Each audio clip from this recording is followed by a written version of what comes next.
Ang honeymoon ay isang bakasyon na pinagsasaluhan ng bagong kasal.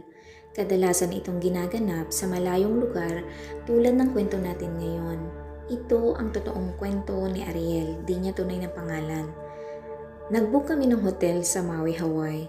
Ang hotel ay nasa beach at ayon sa narinig namin, ito ang lugar na pinaka-the best para sa mga honeymooners. Kada gabi may torch shows at marami pang live entertainment na mapapanood. Nagsawa kaming mag-restaurant hopping ng aking asawa. Maraming activities ang maaaring gawin dito.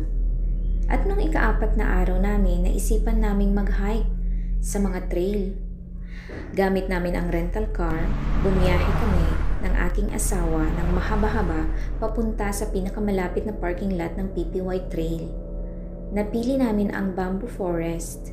Patungo ang trail na ito sa di mabilang na waterfalls at mga lihim na lawa na maaaring paglangoyan. Ayon ito sa mga lokal. At iyan ang goal namin. Nang makarating kami sa parking lot, may ilang kotse nang nakaparada dito. Pumasok na kami sa trail na napili naming tahakin. Na-amaze kami dahil ang mga nagtatayugang kawayan ay parang naging pader sa magkabilang side ng pathway. Maganda ito, pero parang hindi ako komportable sa mga oras na iyon. Dahil mas nangibabaw ang excitement naming mag-asawa, ay patuloy namin itong tinahak hanggang sa may makita kaming mongoose. Natutuwa namin itong nilapitan ng dahan-dahan at akmang hahawakan na ito ng aking kabiyak pero matulin itong tumakbo papalayo sa amin. Mabilis naming hinabol ang hayop na ito at hinanap. Nang walang ano-ano'y nakarinig kami ng agos ng tubig. Sinundan namin ito sanhi para kami malihis sa trail. Narating namin ang isang maliit na lawa at may maliit na talumbong buhos dito. Kami ay nagsimulang magtampisaw at nagulat kami maligamgam ang tubig nito. Isa pa, tama lang ang lalim. Napagdesisyonan naming mag-asawa na mag-skinny dipping o maligo ng hubot-hubad. Sa pag-aakala namin, kami lang naman ang tao doon. Pero mayat mayay, sumigaw ang aking asawa nang kami ay nasa tubig na. Oh my God! May tao! Sabay turo sa isang matandang lalaking nakasuot ng dayaming sombrero at may mahaba at puting balbas. Katayo ito at nakakubli bahagya sa isang puno. Isa akong palabating tao at kumaway ako for some dumb reason. Sa halip na sawayin at sabihing huwag niya kaming tignan at takutin sa matatalas niyang tingin.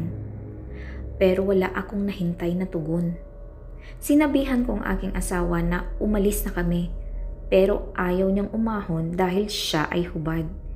Napilitan akong sumigaw sa lalaki at tanungin kung anong kailangan niya.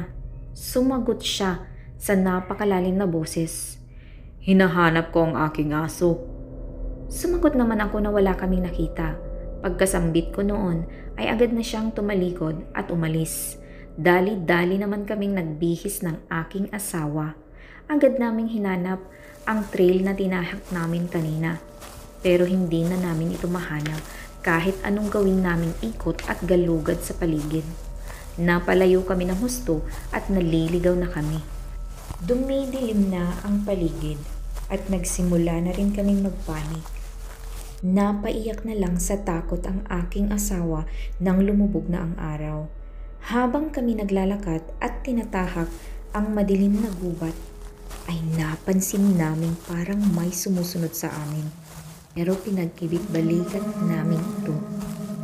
Binalot na ng dilim ang buong paligid at kinailangan naming magsindi ng flashlight sa palubat naming cellphone.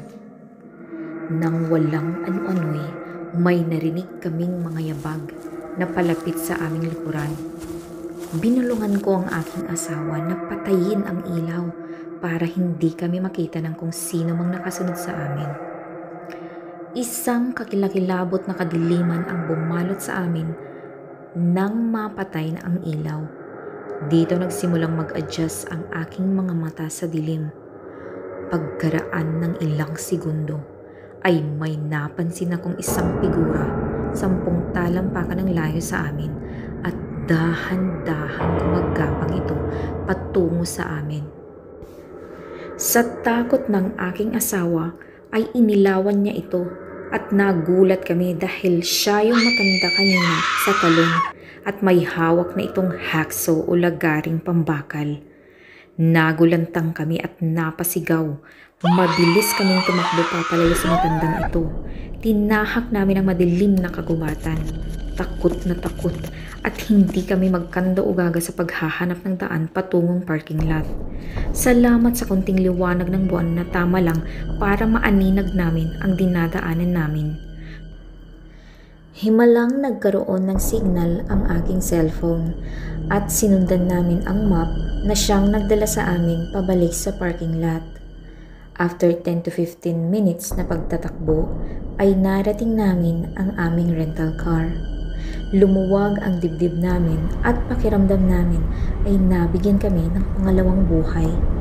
Kinabukasan ay nireport namin sa kinauukulan ang naranasan namin para na rin mabigyan ng babala ang iba pang nagbabalak pumunta sa trail na iyon. Salamat po sa lahat ng mga nakinig at kita-kita tayo sa susunod na kwento.